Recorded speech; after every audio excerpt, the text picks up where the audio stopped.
They say youth is wasted on the young. But what they don't tell you is this. Your body keeps records. Every choice. Every moment.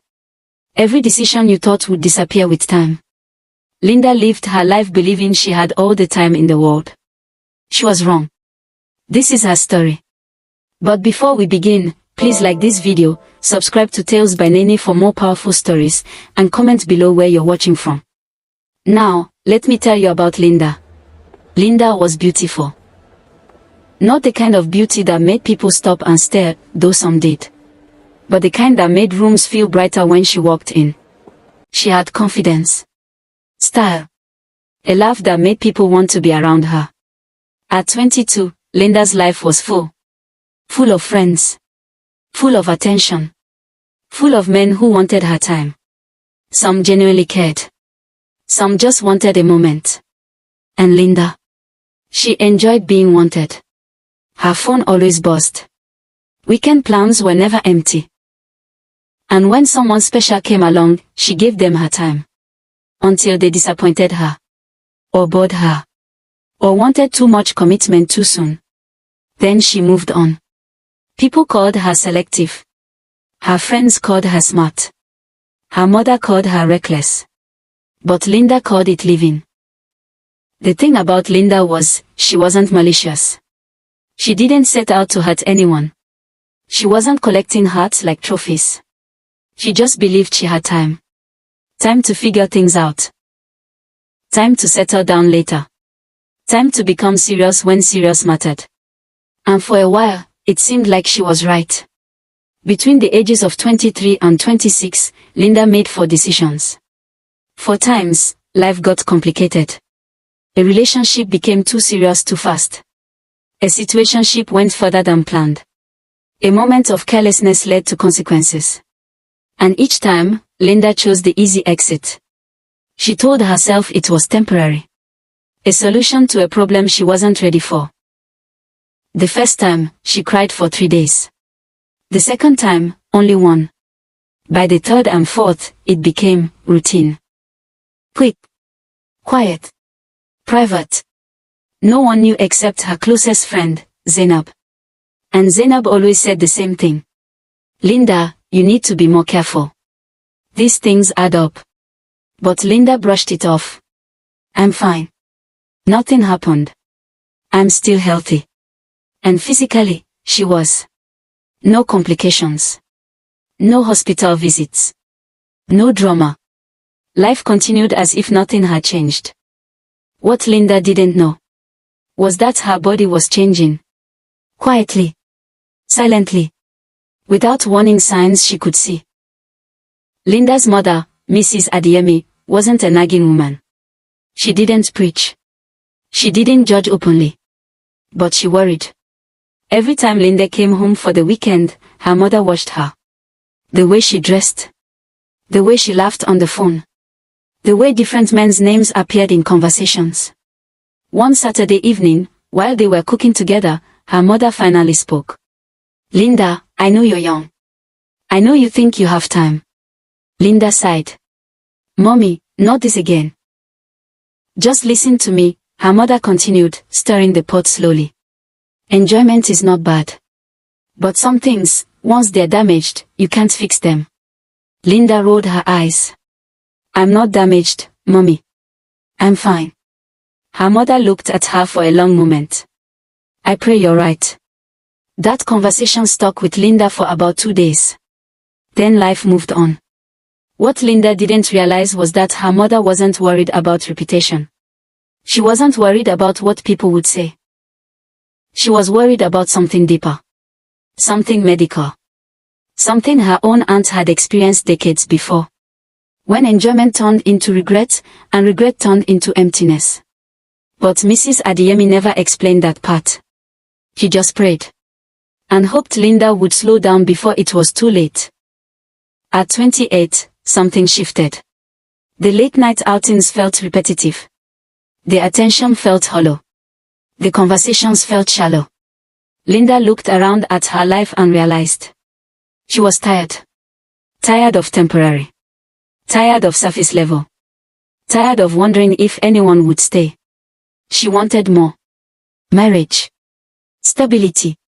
A family. So she changed. Cut off old situationships. Stopped entertaining men who weren't serious. Started going to church more. Joined a women's fellowship. She was ready. But the world wasn't ready to forget who she used to be. Lagos is big. But the circles? Small. Linda quickly realized that almost every eligible man she met already knew her. Or knew someone who knew her. At a friend's birthday party, a man approached her. Polite. Respectful. They talked for 20 minutes. Then he asked, "Wait. Linda Adeyemi. You went to Unilag, right?" She nodded. His smile faded slightly. "Oh. Yeah, I think my guy mentioned you before." He excused himself soon after. It happened again. And again. Some men were direct. "You're beautiful, but..." "I've heard things." Others ghosted after the first date. One even told her honestly, "I like you. But I can't marry someone everyone knows." Linda felt the weight of her past pressing down on her present. She had changed. But the world was still responding to the version of her she had outgrown. For the first time, Linda felt real regret. Not because she believed she was wrong, but because she realized freedom in your 20s can cost you credibility in your 30s. Then, at a work conference in Abuja, Linda met Daniel. Daniel was different. Calm. Steady. Respectful. He worked in a completely different industry. Lived in a different part of Lagos. Ran a completely different circles. He didn't know her. And for the first time in 2 years, Linda's past didn't speak before she did. They talked about work. About goals. About faith. No assumptions. No judgment. Just connection. Daniel asked for her number. They dated for a year. Slowly. Intentionally. Daniel never rushed her. He met her family. She met his. They prayed together. And when Daniel proposed, Linda cried. Not just because she loved him, but because she finally felt like she had escaped her past. The wedding was beautiful. Small. Intimate. Linda wore white with a clear conscience. Not because her past was erased, but because Daniel loved her present. Their first year of marriage was peaceful. They traveled. They laughed. They built a home together. People asked, "When is the baby coming?" Linda smiled. "We are not rushing." And she meant it.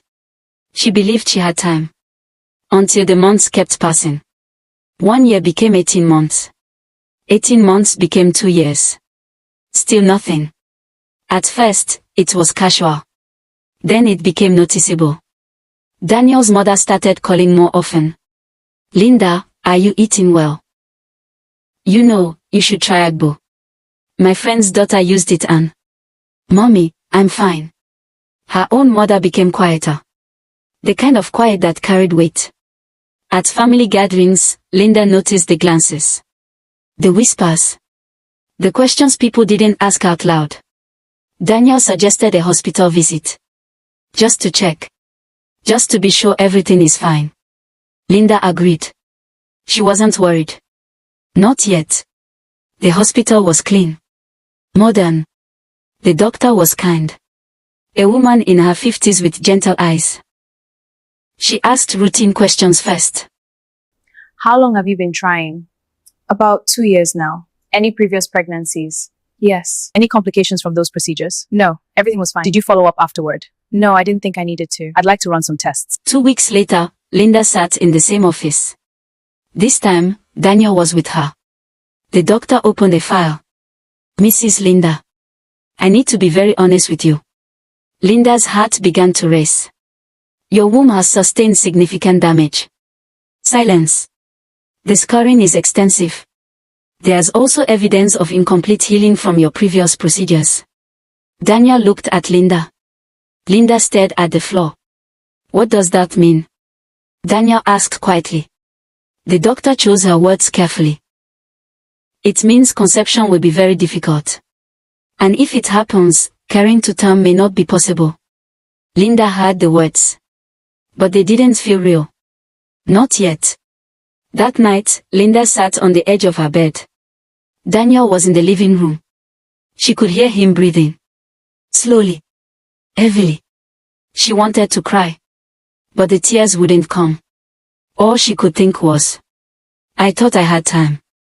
I thought nothing happened. I thought I was fine. But her body had been keeping records. And now the bill had come due. If you're watching this, please hit the like button and subscribe to Tales by Nene for more real stories that make you think. Comment below what you think will happen next, and tell me where you're watching from. Part 2 will show you what happened to Linda's marriage when the pressure became unbearable. Turn on notifications so you don't miss it.